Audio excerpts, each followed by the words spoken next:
வணக்கம். எப்பவோ 40 வருஷத்துக்கு முன்னால இந்த மேட்டுப்பாளையம் நெல்லித்துறை அந்த சைடில் நான் ஷூட்டிங் போனப்போ அங்கே நிறைய விஷயங்கள் அந்த ஊரை சுற்றி சொல்லுவாங்க.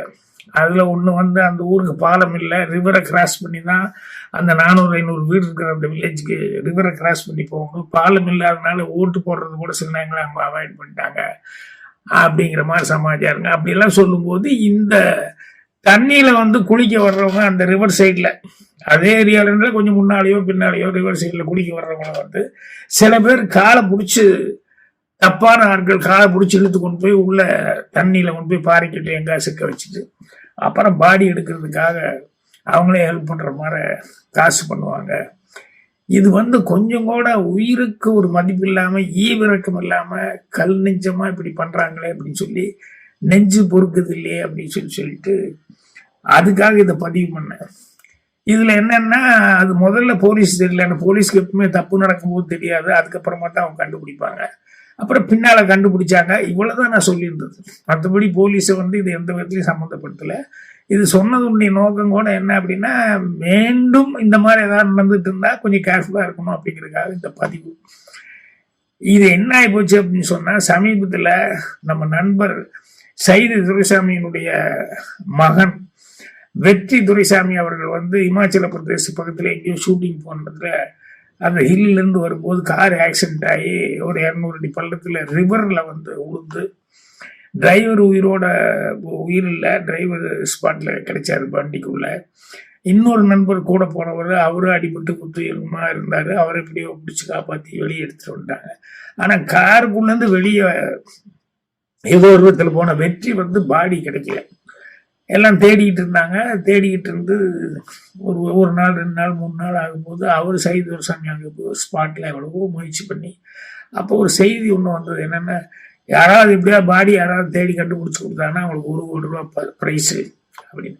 இதில் என்னென்னா 1 கோடி ப்ரைஸு அப்போ பரிசு கொடுக்குறேன்னு சொல்லும்போது இன்னும் பரபரப்பாயிடுச்சு நியூஸ். இந்த நேரத்தில் தான் யாரோ ஒரு ஊடக நண்பர் கொஞ்சம் புத்திசாலித்தனமாக அவர் என்ன யோசிச்சார் அப்படின்னா, பாக்யராஜ் தண்ணிக்குள்ள இப்படி இழுத்து கொண்டு போய் இப்படி பாறைகள் வச்சுக்கணும்னு ஏதோ ஒரு நியூஸ் போட்டிருக்காரு. இந்த நேரத்தில் வந்து சைது துரைசாமி அவங்க பையன் பாடி கிடைக்கல, இதை லிங்க் பண்ணா என்ன அப்படிங்கிற மாதிரி யோசிச்சவர். என்ன ஒருவேளை அவங்க பையன் கிடைக்காது, பாக்யராஜ் வந்து இதை மறைமுகமா சொல்றாரா அப்படின்னு அவரா ஒரு லீடு கொடுக்குறாரா, இல்லை இப்படி நடந்திருக்கலாமா, நீங்க என்ன இதை பத்தி நினைக்கிறீங்க அப்படின்னு ஒருத்தர் கொளுத்தி போட்டுருட. நீ எல்லாரும் அதில் வந்து நான் பேசுனதை வந்து மறுபடியும் திருப்பி போட்டு எல்லாருமே இது எல்லாத்துக்கிட்டையும் ஆளாளுகிட்ட கருத்து கேட்க ஆரம்பிச்சாங்க. கடைசியில் கருத்து இங்கே கேட்டு அங்கே கேட்டு இங்கே கேட்டு கடைசியில் போலீஸ் லெவலுக்கே போய் அவங்ககிட்ட எங்க இப்படியெல்லாம் நடந்திருக்குமா அப்படின்னு பாடி கிடைக்காத அந்த அளவுக்கு பேசுற அளவுக்கு சூழ்நிலை வந்தது. இப்போ வேற வழி இல்லாமல் வந்து போலீஸ் டிபார்ட்மெண்ட் வந்து அவங்க இல்லை இது அப்படியெல்லாம் அங்கே வந்து அந்த பத்ரகாளி அந்த கோயில் அந்த சைடில் மயாத்து ரிவர் சைட்ல எல்லாம் எந்த கேஸும் வரல. போன 2 வருஷத்துல வந்து ஒரு கேஸ் கூட ஃபைல் ஆகலை. அவர் தப்பாக சொல்லிட்டாரு, இது வதந்தி, இப்படியெல்லாம் வதந்தி பரப்புறது சட்டப்படி குற்றம் அப்படின்னு சொல்லி அவங்க ஒரு ஸ்டேட்மெண்ட் கொடுத்துட்டாங்க. இது வந்து டிபார்ட்மெண்ட்டை வந்து எந்த விதத்துலையுமே நான் குறை சொல்லல.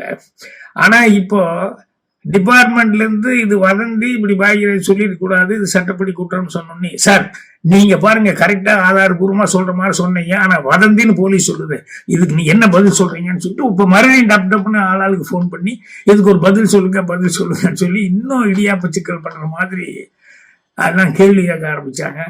ஸோ இதுக்கு அப்புறமும் நான் இல்லைங்கன்னு ஃபோன்லயே பதில் சொல்லிட்டு இருந்தா கூட, நான் ஃபோன்ல பேசுனதில்லன்ட்டு அவங்களே ஏதாவது ஒரு பதிவு போட்டான்னு வைங்க, மறுபடியும் எனக்கு ஏதாவது சிக்கல் வரும் அப்படிங்கிறதுனால சரி நம்மளே ஒரு தண்ணியில விளக்கம் கொடுக்கணும் அப்படிங்கிறதுக்காக தான் இந்த பதிவு. சரி நம்மளே சொல்லிடுவோம், எதில் நம்ம சொன்னோமோ அதே வீடியோ மூலமா நம்ம சொல்லிடுவோம்னு தான் சொல்றேன். இது வந்து போலீஸை வந்து எந்த விதத்திலையும் நான் சம்மந்தப்படுத்தி சொல்லல.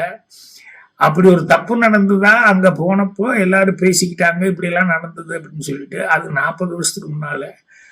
அதுக்கப்புறம் வந்து இப்பவும் யாராவது இருந்தாங்கன்னா அந்த மாதிரி தண்ணியில் குளிக்க போறவங்க அலர்ட்டா இருக்குன்னு சாதாரணமா சொன்னபடியே போலீஸை பத்தி இதுல எங்கேயுமே சம்மந்தப்படுத்தல. இப்ப போலீஸ் வந்து அப்படியெல்லாம் 2022-23 அப்படி எந்த கேஸுமே அது ஆகலை அப்படின்னாங்க. ஆனால் நான் மறுபடியும் விசாரிக்கும் போது 15 வருஷத்துக்கு முன்னால் கூட இது வந்து இந்த மாதிரி நடந்து பிரச்சனை எல்லாம் ஆயிருக்கு அப்படின்னு சொல்லி பேப்பர் நியூஸ் வந்தது அப்படின்னு சொல்லிட்டு நிறைய நண்பர்கள் மூலமாக பேப்பர்ல எல்லாம் கூட வந்ததுனாங்க. இப்போ அது நியூஸ் வந்தது வரல அப்படிங்கிறதெல்லாம் வேற. பட் என்னன்னா போலீஸ் வந்து இது நான் வதந்தியை பரப்புனேன் அப்படின்னு சொல்லிட்டு சொன்ன ஸ்டேட்மெண்ட் இருக்கு பாருங்க, அது வந்து அவங்களுக்கு நல்லா தெரியும். என்னன்னா எந்த ஒரு தப்பு நடந்தாலும் முதல்ல அவங்க மோட்டிவேஷன் என்னன்னு பார்ப்பாங்க, இதனால யாருக்கு என்ன பெனிஃபிட்னு பார்ப்பாங்க, இப்படிதான் கேஸை முதல்ல இன்வெஸ்டிகேட் பண்றதே ஆரம்பிப்பாங்கன்னு சொல்லி கேள்விப்பட்டிருக்கேன். ஸோ எனக்கு வந்து இந்த செய்தியை பதிவு பண்றது எனக்கு எந்த விதமான மோட்டிவேஷன் கிடையாது, இதனால எனக்கு எந்த பெனிஃபிட்டும் கிடையாது. இது ரொம்ப காலமா நிறைய விஷயங்கள் நம்ம வெளியே போகும்போது நம்ம கேள்விப்படும் போது இதெல்லாம் வந்து இன்னைக்கு இந்த யூடியூப்பு ட்விட்டர் இதுலையெல்லாம் வந்து அப்பப்போ இல்லைன்னா மீட்டிங்கில் பேசும்போது இந்த கேசட் ரிலீஸ் ஃபங்க்ஷனுக்கெல்லாம் போகும்போது ஆடியோ ரிலீஸ் இது மாதிரி விஷயங்கள்லாம் சொல்லுவோம். அது என்னன்னா இப்போ பதிவாக பண்ணுறதுக்கும் இதெல்லாம் வந்ததுனால வீடியோ பதிவாக வந்து பண்ணுறதுக்காக இது நினச்சிக்கிட்டு இருந்தேன்.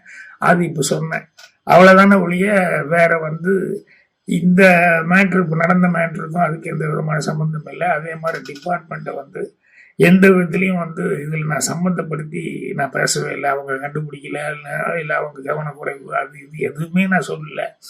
இப்போ அவங்க சொன்ன மாதிரி வந்து இப்போ அவங்க ஸ்டேட்மெண்ட் படியே வந்து நிறைய ஆளுகளெல்லாம் போட்டிருக்கோம், ரொம்ப பாதுகாப்பாக இருக்குது அப்படியெல்லாம் நடக்கிறாங்க போது எனக்கு அது ஒரு சந்தோஷம் தான். அதனால் அதை பற்றி யாராவது நான் ஏதோ வேணுன்னே சொன்னேன் அப்படின்லாம் ஒன்றும் நினைக்க வேண்டாம். இது சொல்கிறதுல எனக்கு எந்த விதமான யூஸும் இல்லை.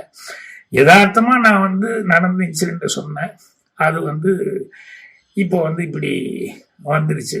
அதனால் பேப்பரில் வந்து பத்திரிகை போலீஸ்காரன் கொடுத்த அறிக்கை, ஒரு கமிஷனரை யாரோ ஒருத்தர் அறிக்கை கொடுத்துருக்காரு. அது நான் வந்து மறுப்புங்கிறதில்ல, விளக்கம் என்னென்னா எதை நினச்சி நான் சொல்லலை அப்படிங்கிறது தண்ணியில் விளக்காது தான் சொல்கிறேன். நன்றி, வணக்கம்.